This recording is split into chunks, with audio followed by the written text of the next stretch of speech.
Felipe, ¿por qué no te vas a dormir a tu casa, güey? Vamos a estar recargado allí, güey. Hasta con riesgo de que te vayas a torcer. Le vas a echar la culpa a la compañía, güey. Mejor te doy tu día, güey, y vete a descansar, güey. No manches, güey. Aló, Mr. Johnson. Aló.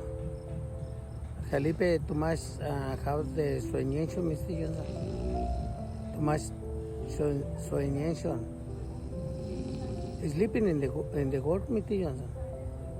Is the I talked to for the Felipe is off today, no problem.